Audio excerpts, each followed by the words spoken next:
Hey guys, Sneaky Snake here, Brothers in Arms, World of Warships, and in today's video, we're going to take a look at a great game that I had in the Chapayev, the Tier 8 Soviet light cruiser. I'm playing by myself on the NA server, and it's some domination here on the map, Two Brothers.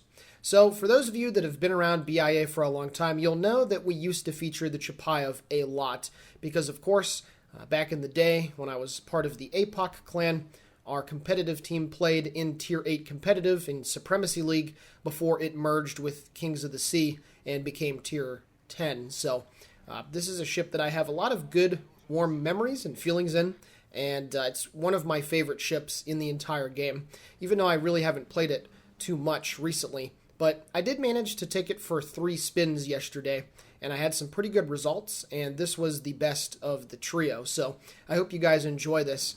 Maybe you're grinding up the Soviet cruisers as well, and this will get you some, I guess, updated gameplay, because I haven't featured the Chapayev in at least a year, if not more. It's been a long time. So the skinny on the ship, it's still pretty powerful for the current meta. 17.3 kilometer range feels a little bit more underwhelming nowadays than it used to, but the range is still perfectly fine. And of course, the main selling point with the Chapayev is the combination of the 12 152mm guns with IFHE, turn them into extremely potent damage dealers. And then, of course, with the Soviet radar buff, the radar buff in general a couple months ago, you now have 20-second radar that 20-second radar that has a range of 12 kilometers instead of it used to being 11.7. So this is a great ship that basically at the beginning of the game should be sitting at range, medium to long range farming, and then as things get a little bit into the mid to late game and people have lost HP, then you can really use your radar to help out around the caps and get those pesky destroyers killed off. So you're going to see plenty good use of my radar in this game. But yeah, this is definitely a ship that still stacks up to the meta fine. It is very large and it has a horrendous turning circle, and the Citadel is very, very large. So this is a ship that does get deleted or hit very hard very, very easily. So that's why staying at range is definitely something that you need to be doing with the ship all the time. At least, again, at the early stages of the game, farming down battleships. You have 12 of these wonderful guns. You really need to take advantage of them as you start engaging ships at the start of the battle. And you can see I've already got some good shots on the Bismarck and the Monarch, and I also tossed a couple salvos over at the Jervis, who tried to get onto the decap. But now I managed to get a double fire on that Bismarck, and I'm just going to rain the shells down on this dude. It's, again, very potent firepower, 8-second reload, 12 guns. You can do a lot with this firepower. Now, unfortunately, I wasn't paying attention to that Algerie that was over there, and he did get a salvo off on me right before I went undetected, and he chucked me for about 9,000 HP. So you saw right there, even 203mm shells at long range are capable of citadeling the Chapayev when it is flat and broadside. So it's definitely something that you need to be aware of. Now, fortunately, the gun angles are superb. You can get to the glorious 30-degree angle, both to the front and to the rear when shooting. So that should be, for the most part, an auto-bounce angle for other guns of lower caliber. But like I said, this is still a very big Citadel. However, you can see the damage that I'm dealing to these battleships. Double fire on the Bismarck and well over 2,000 damage on a few salvos that I've shot at him. And now the Monarch also got lit on a double fire.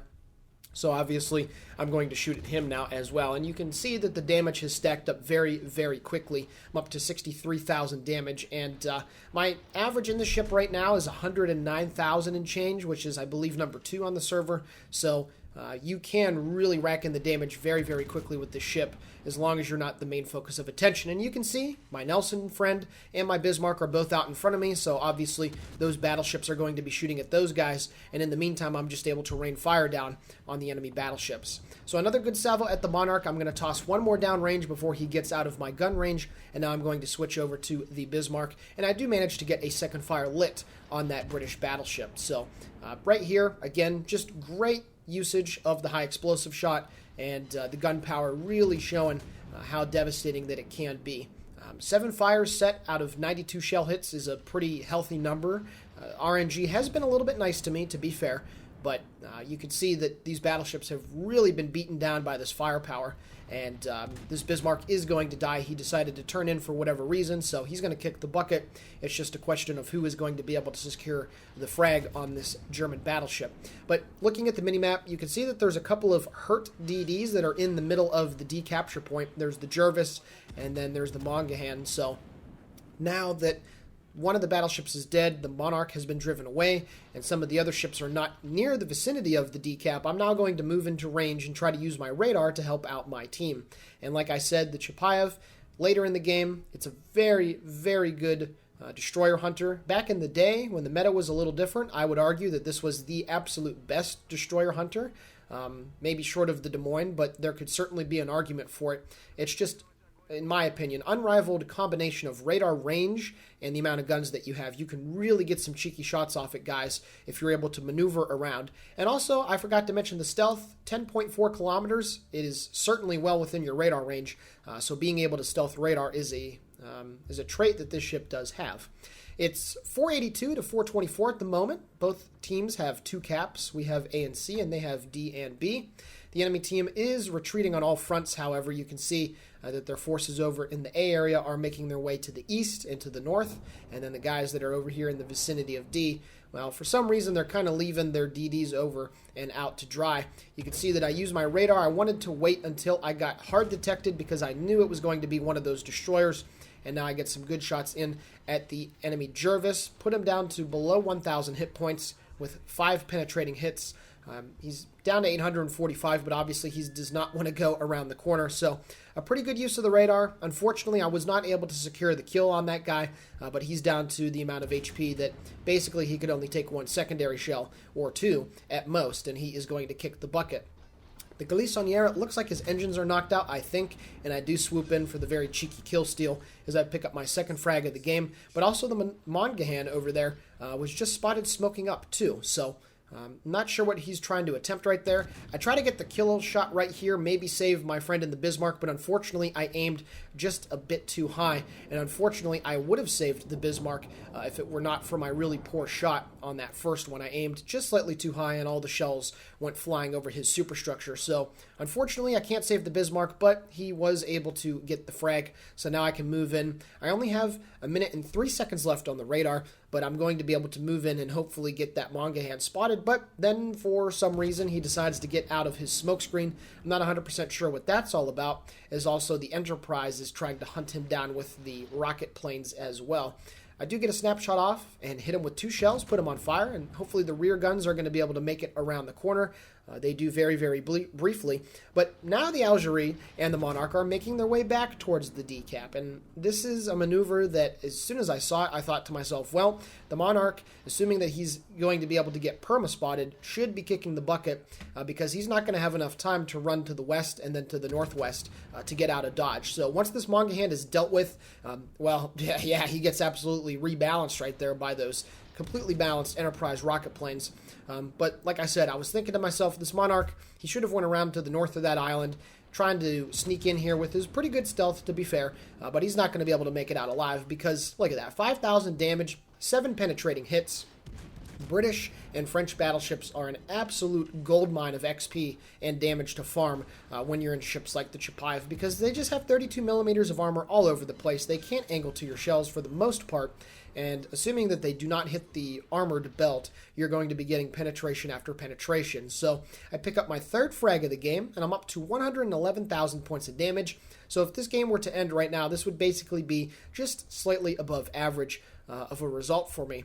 But there still is some more work that needs to be done. There's an Ismail and a Nuremberg that are chilling around in the B cap, so hopefully we can get some shots on them. And I also have to be a little bit careful that this Algerie does not come around and maybe try to rush me down or something.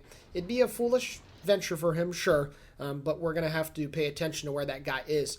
Now, I am going to be able to shoot over this island at the Ismail. These aren't Moskva or Stalingrad-like railguns at range. Because they're so light, they will have a little bit of a floatiness to them, but still, it's very easy to aim, and I do manage to get that kill secure on that Tier 6 Russian battleship. I'm only 13 seconds away from getting the decap for my team. However, you can see that Nuremberg was about 12.4 kilometers away. So I'm going to get the armor-piercing shot loaded, and then I'm going to use my radar once again. And this time, Even though he has great concealment, he stumbles within 12 kilometers of me, and I have the armor-piercing shot loaded, and this is a great example of what this 152mm AP is capable of. The shell's falling on the target, and I get a double citadel and change as I pick up the Kraken Unleashed on that Tier 6 German light cruiser. Now, sure, Snake, I know, citadeling a Nuremberg, that's one of the easiest things to do in the game, but these AP shells on light cruisers are capable of getting citadels close to the max range, and every now and then on heavy cruisers they still retain enough penetration to do so. So don't be afraid at longer ranges to pull out the armor-piercing shot. You can still deal some pretty good damage with it if you manage to hit all of the right places. So just wanted to let you guys know that. Make sure you're aware. Now this Algerie is deciding to get into a nice kiting position against me, but unfortunately for him, he only has 4 guns to reply with me, or at me, and I'm able to use all 12 because, again, you can see the excellent gun angles that the Chapayev has. I wanted to try to come down to a stop and go really slow, maybe to throw off his aim, but you can see that I'm trading really well with him, and this is something that for most light and heavy cruisers at their tier, you really don't want to get into a trading engagement versus a Chapayev, especially one like myself that has really good aim, because you're just going to be losing a lot of hit points, and you're not going to really get much done in return. That Algerie started that engagement with about a, well, I don't know, 1.5 to 1 lead in hit points, and I only went down to 13,000, and he went down to 11,000. So pretty nice trade right there as he had to run away. I also got my defensive fire going for my friend in the Glissonnière, but now this is the most satisfying part of the replay, and certainly satisfying regardless of what ship you're in, what tier. It's always great to be able to farm the carrier at the end of the game.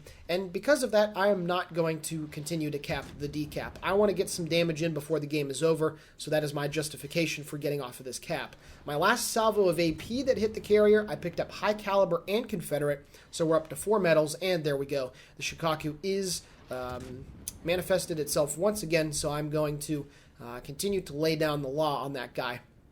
The Algerie is running away still in a cutting position, so for me, it's much more valuable to get the damage on the Shikaku. I feel that this juice is much more worth the squeeze, just because there's a lot more hit points to take away. I do decide to throw a few salvos over at the Algerie. He does get chunked down to 3,400 hit points. If my aim was a little better right here, I would have been able to pick up my 6th frag of the game, especially on that last salvo, because as the next one falls in, I chunk him down to 800 hit points. So I only needed a couple more shells on the prior salvo to be able to get that kill, but unfortunately, that was not to be. However, I decided to leave him.